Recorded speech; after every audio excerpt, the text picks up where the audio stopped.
the story of the Lord, right? And so we try to have those same kind of elements, the art that's live in the service, and the imagery that we put in here, and then the lights as a way of doing just that. Yeah, we approached it like this. I love photography, and I love taking pictures of cathedrals.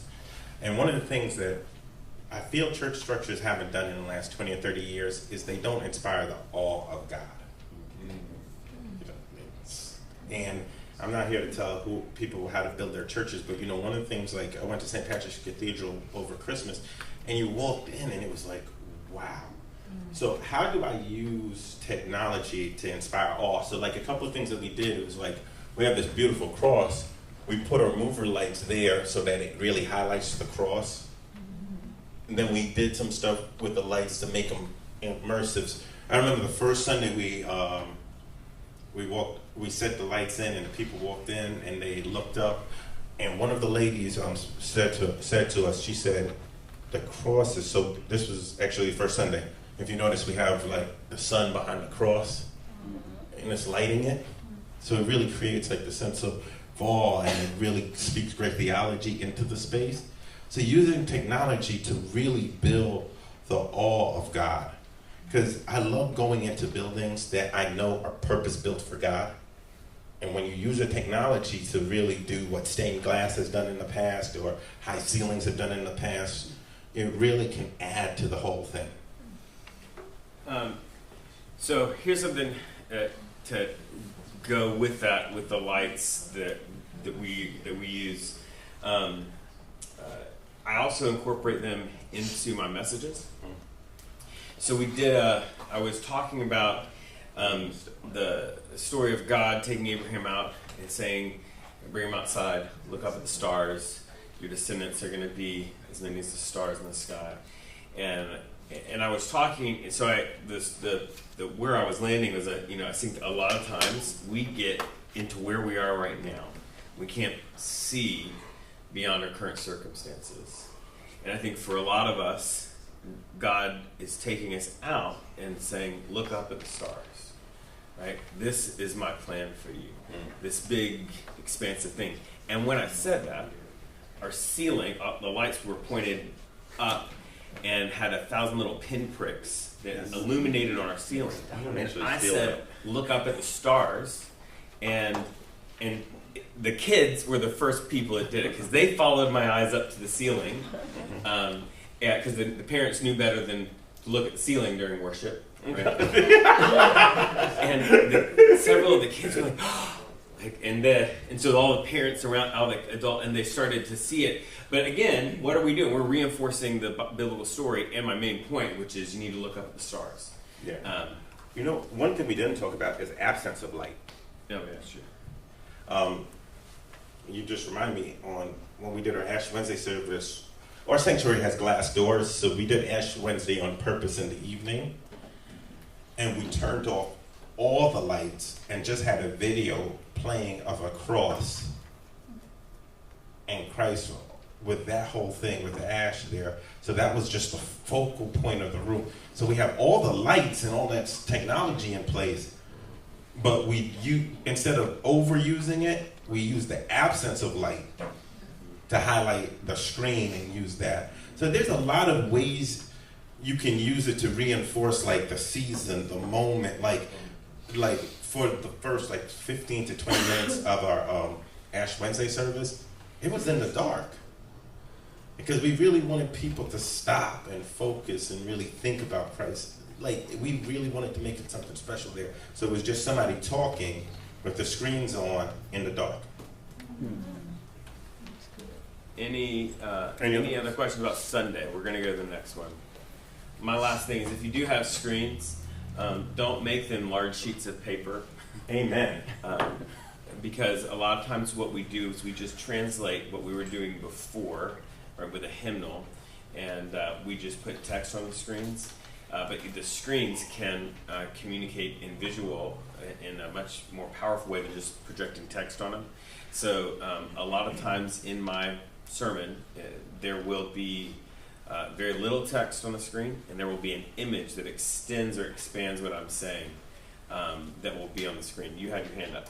Yeah, as a way that you might be able to combine that is we have a traditional service and a modern service. We use a sermon bumper, and the gentleman over here was talking about fitting it into the service and existing pieces of liturgy. So at the traditional service, the sermon bumper is the scripture, but it's being read verbally with some sort of interactive background. So it's a sermon bumper, but it's traditional because it's scripture being read, and then we don't then read it like you would do your Old Testament or New Testament or Gospel reading. So it saves a step too, but and it's not just putting this text on the screen and reading it. It's somebody like you did in your bumper verbally reading the text. Is it something fancy happens on the screen behind it? Cool. Yeah. Very cool. I like that. I'm actually going to steal that. I have a question. Yes, sir.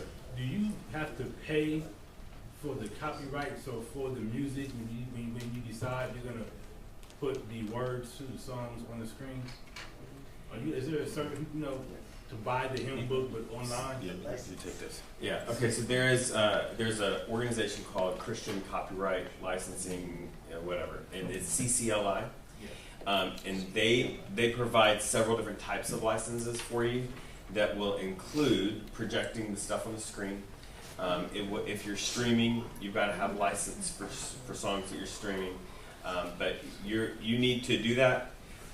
If you don't have a CCLI license, you absolutely need to, and it's based on your size, and so it's reasonably priced, but it protects you because if you have a copyright infraction that some artist gets their knickers in a twist about, it can be the starting price per infraction is $10,000.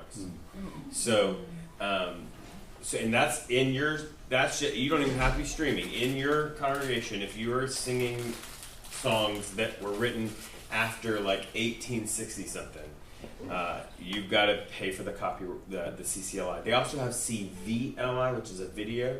And so if you want to use video clips and that kind of stuff, that covers you for playing video clips in your worship service as well. So we brought an artist out, Todd Galbert, to do our 100th anniversary concert, and we ran a video. We made a video, and he's singing. It's him singing on the video, and we uploaded it to YouTube, so people could see it wasn't even a video of the whole thing. It was like a 10-minute recap of a whole weekend. I got 4 flags. The software automatically flags once they hear a kind of music. So even if you're singing in your Sunday service and you put it up on YouTube, you're going to get flagged. And it's more, we get flagged mostly when it's recorded music. Yeah. So if our band is playing it, it's not flagged as easily. But we challenge the flags, so we have the licenses for the stuff that we're doing. But yeah. So let's talk about during the week. Okay. So last year I was here, and Jeremy, we learned stuff here. So Jeremy said something about, you can make videos for social media of like setups and breakdowns and the behind the scenes stuff. So this year for our Christmas program, we did this. What is this? Say Merry Christmas. Merry Christmas! Oh. You click the button. Say Merry Christmas. Merry Christmas! Well, we're getting ready for Christmas Eve. We're here with the team. It's going to be amazing. Look around, look around, look around, look around. Hey, Jermaine, one more time. Come on, why are you running? Jermaine? Why are you running? Come on, wait, Terrence, say Merry Christmas. Say Merry Christmas. Oh, stop hiding. Say Merry Christmas. We had over 400 people watch that video like 2 days before our Christmas Eve service. And some people said, we came to Christmas Eve because we saw the crazy little video you did. Media communication throughout the week can be something super powerful. There's a couple, we're going to talk about podcast. I want to open it up with a couple ideas: podcast, Instagram versus Facebook, content calendars, Facebook ads, video, and I think that's it. Any questions on any of that? Facebook ads. Yeah, are they helpful? Yeah, okay, Facebook ads. Yeah, it's amazing. Listen. Okay, I'll give you. Here's real simple. We do this thing where we play that pumpkin Charlie Brown movie outside around Halloween at some point. So we did it. We had 150 people come to it. And the next year we did nothing different, except that we put a Facebook ad about it. We paid $20. We got 1,100 people look at it. And that's $20, 1,100 people. Just said that one more time. And so the second year, we had 350 people show up. All that was different was that Facebook ad.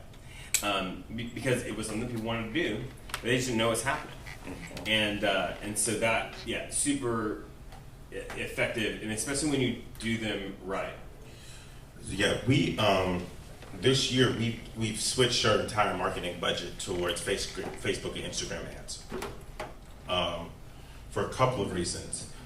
A, it keeps giving us more consistent touches. It opens us up to different audiences.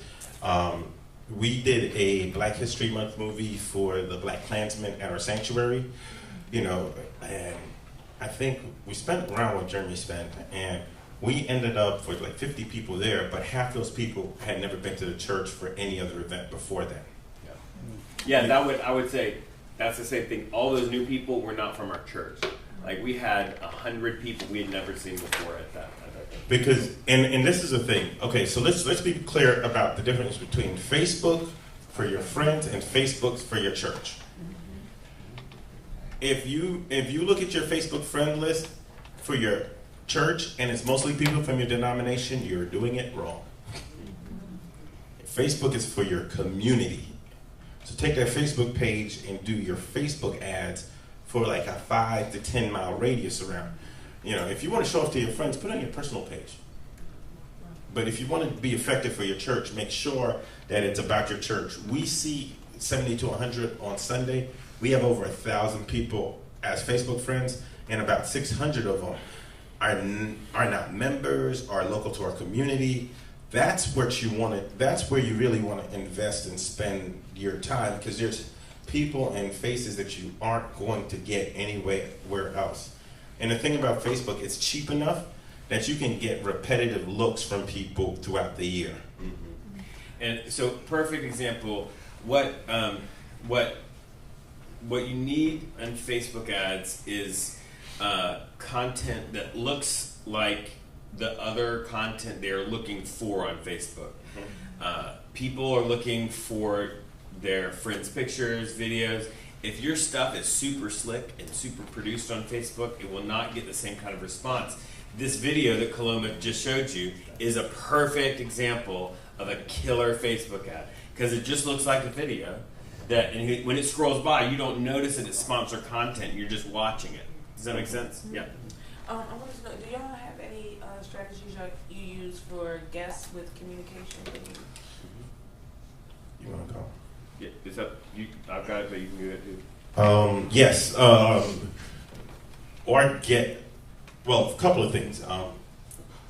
We've switched from asking for their social security number when they show up. Y'all remember the old connection cards? It was like, where do you live? Who's your mother? Who's your auntie? How many kids you have? So we've simplified our communication cards to first name, last name, your email address, and how did you find out about the church? That's it. Our hand-in rate went up dramatically because I don't need. It's the first date. I don't need to know everything about you. I just need to know how to find you. And then we have 3 emails that go out on Monday. Thank you for coming. On Wednesday, find out more about the church. And on Friday or Saturday, you get an invitation to come back and see us on Sunday. The other thing to kind of tag on to that, we also do address on there. But one of the things that we realized is that the only place we were asking for that, we had those cards, we were asking for it, was in the worship service. Really? And that's not the only place that you need them. Basically, anywhere where people go, we need those as visitor cards to collect that information. So if they just show up at Sunday school, they'll fill out that guest card. If they bring their kid to the nursery gets them to fill out that card. And so making that everywhere. The other big thing that we've done is we have a place in the back of, just outside the sanctuary in the traditional area, and in the back of our room in the modern space, that's called the Hub. It's got a big sign that says the Hub. And that is where the pastor goes. We broke it, and it took just a minute, but we broke the pattern of the pastor shaking everybody's hands. And we explained why we were breaking that pattern, because we want to be welcoming to guests. We want to be high touch. Okay, so we're a big church. In our city, our competition is multi-site mega churches where you watch the pastor on a screen, right? We intentionally don't have video venues. It's the real pastor. So we wanna really push into that, so that if you visit, you can actually meet the pastor. Problem is, our services are humongous, and so if there's a long line, guess where they're not going. That's right. What you're doing. So what happens is right before I say the benediction, if I'm in the traditional or if I'm in the modern, I say, if you are visiting, so it's got to be there, not at the beginning, right before the benediction. You say, hey, if you are visiting with us today, or maybe you've been coming for a while, we're a really big church, but we really are all about relationships. And I would just like to meet you. So after the service, I'm going to be right over there at the big sign that says the Hub. And I'd love for you to just stop by and introduce yourself and get to know you a little bit. And so at the Hub, there's me and there's a Hub volunteer. I greet them. I say, how are you? Where do you live? There's usually a line of people, right? And they know there's a line of people. And I ask them something, just a basic conversation. I say, I want to introduce you to Kaloma. Kaloma has all the answers to our church. I don't know all the things that go on here, but Kaloma does. And I want to introduce you to Kaloma. Kaloma takes that person, I take the next person, and Kaloma asks them, do they have kids? Oh, here's our children's ministry. Do you have teenagers? Here's something about our youth ministry. And then after it, Kaloma writes that information down so that we know that, and we then do the same sort of follow-up communication. We leave a little bag at their door. We don't knock on their door. That's weird. We leave a little bag at their door with a gift in it, a little coffee mug, and a letter saying thank you for visiting. And then we have an email and text that happens. One thing I will say is that you can also reuse volunteers in your church that are useless on Sunday morning. You mean the ushers that sit on the outside? Well, no. I'm gonna clean it up, Lakeisha. I promise you I will. How many people do how many churches have class leaders? They're supposed to take care of people, right? Right. What do they do on Sunday morning? Sit in the pews. So our class leaders actually sit at our welcome center and welcome our visitors and help them. We have invite cards and some other stuff that we give out. Because if they join the church, they're going to have a class leader, so there's a chance that you're meeting the person that's going to be taking care of you long term at the welcome table. That's a great idea. So, really looking at how you take historic things and start bringing them earlier in your process so that you can get your class leaders engaged. Because class leaders can be very useful if you use them. Yes, ma'am. So I want to know how you guys are using podcasts for your ministries. All right, I'll go. First off, we do a couple of different things with podcasts. We podcast our sermons. So what we take that live stream video and we pull the audio off of it, cut the audio down to just the sermon. It's just easier that way for us. So the other thing that we do is we have on Mondays we debrief our sermons. How did it go? Did anybody run out screaming? Whatever. And so there's we have an episode every week on our podcast called the debrief episode, and it's just we record the first bit of that. This is a mic, a little microphone that Shure makes called the Shure Motive. It goes in my iPhone. Again, audio is important. Audio quality is important. And this, if you've ever seen somebody with those, they're called a Tascam makes them. They have those mics that go like this. This is the same microphone, but all the guts of it just are in my phone.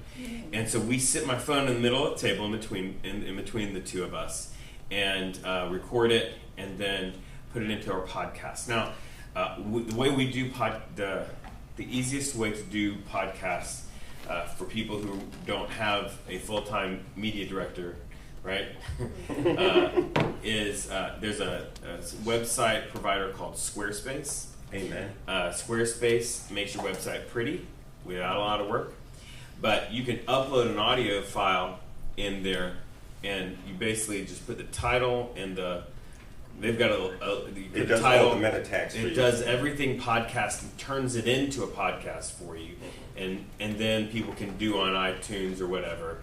But Squarespace is a really great service provider to use because it's not just your website, it makes your podcast easy. Did I answer your question? Wait, so is that the device you use to record? Yeah, it goes into a lightning connector. It's a lightning connector, and look, you'll recognize that, right? It's that, the little Tascam, right, the little thing. This is the same mic hardware, but it uses the Motive app, and I can actually, for those of you who know stuff, I can make this an omni, a cardioid, a hypercardioid in the software. It changes the modeling of the mic in there so that I can get the right sort of shape that I'm looking for. Also, anyway, so I'll show it to you afterwards. It's Shure Motive, M-O-T-I-V. Want to talk about Audacity? Yeah, Audacity is a free audio editing. If you need to edit audio quickly, it's not the most user friendly. It's like Audacity. If you actually just Google it and say how to use Audacity for podcasts, I think there's one out there that's 9 steps. Just follow those 9 steps, and it will make the audio a lot better. We do podcasts for 2 things at our church. We use a service called Uber Conference. So we do a devotional call every Wednesday morning. Reverend Sandra Jordan does it. So it's generally based on a book, like we're doing Celebration of Discipline. And she's very disciplined about keeping it 15 minutes. So, she don't talk all day. So every week we upload that, because that's a discipleship tool, and people can get that as a really quick hit. And we have some challenges around it. We just upgraded the sound system, so we stopped doing the sermons, but we'll start doing the sermons in a few weeks again. So we do sermons and the study stuff there. So does that help with? Is it edited? Which one?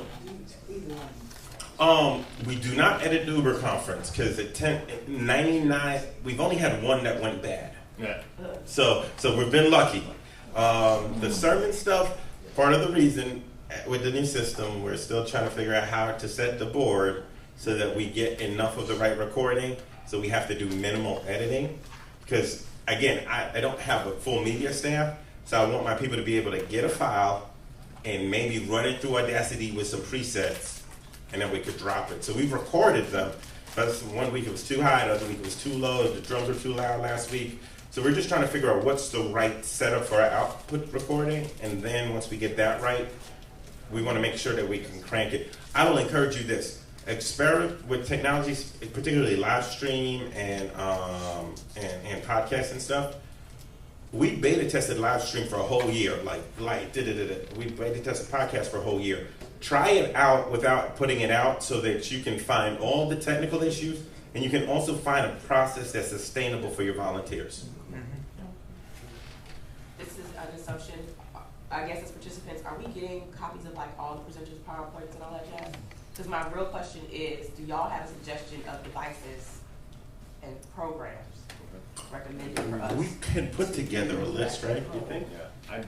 I'll tell you, for me, the best investment that you can have is, and I know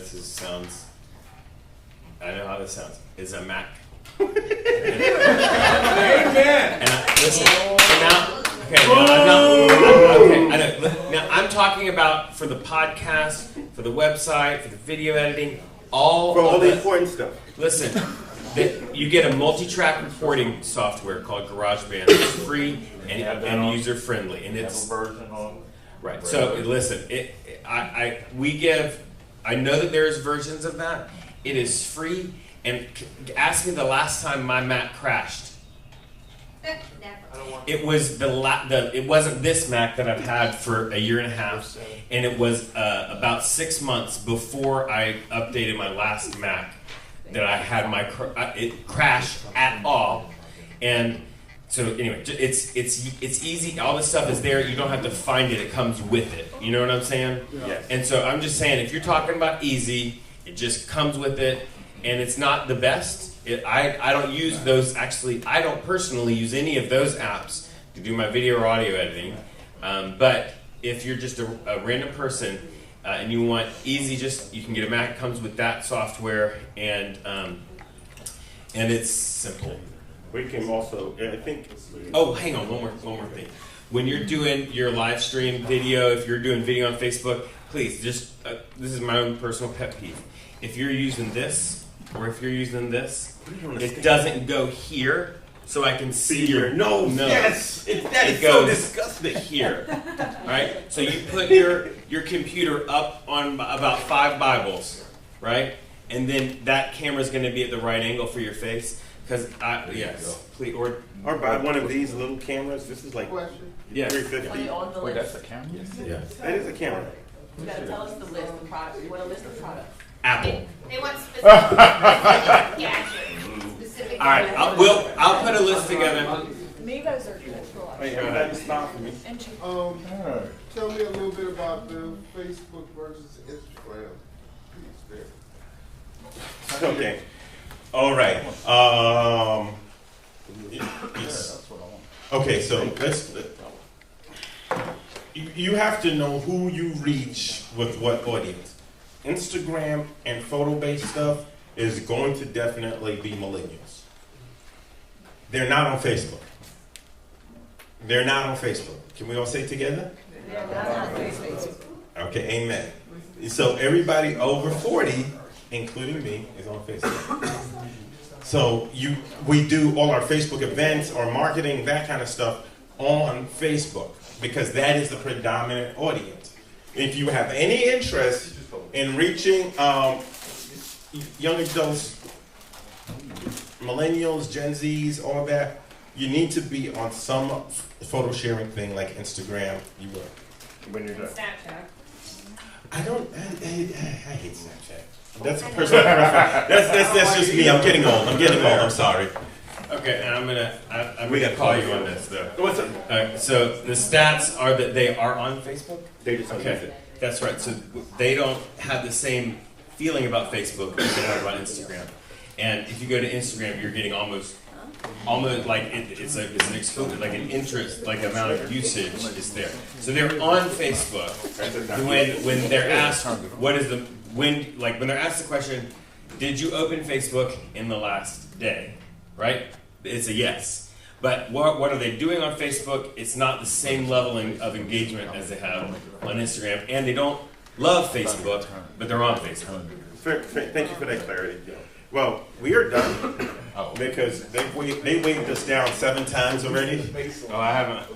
Is that your job? That was his job. I didn't know. That's what he was trying to do. You thought he was trying to ask the question, right? Come on. Everybody, this is Larry. He's been really helpful all week. Everybody put your hands together. He's got something for you. You need to fill out your evaluations. Oh, right. And that it's super important, not just for the order, but for you in your processing. So talk about that with one another. Fill it out when you're done. You're free to go. There's a really neat card on there if you haven't done that yet. Part of this, you know that you were nominated to be here by someone. You have the opportunity to nominate someone else to be part of that. And you can give us those notes on there. I've got the completed ones at the table back here. Once we're done, I'll take it. Remember, we're really committed to filtering. Yes, one other last thing. Stand for the camera. Stand for the camera. I want to see it. Hey, Dennis. Oh, no, I want you to get what you You've probably seen it before.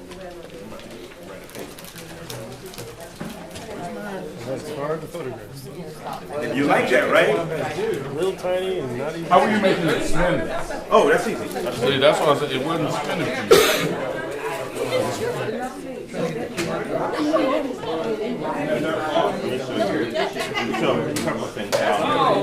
Right, turn it on. I got that part. But I couldn't get it to.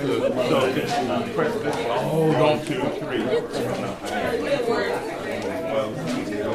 See, that's what I said. I knew it could. How's it coming to you? Are you wearing something? Oh, it has a face sensor on it, so you can track my face. And then I plug it in here.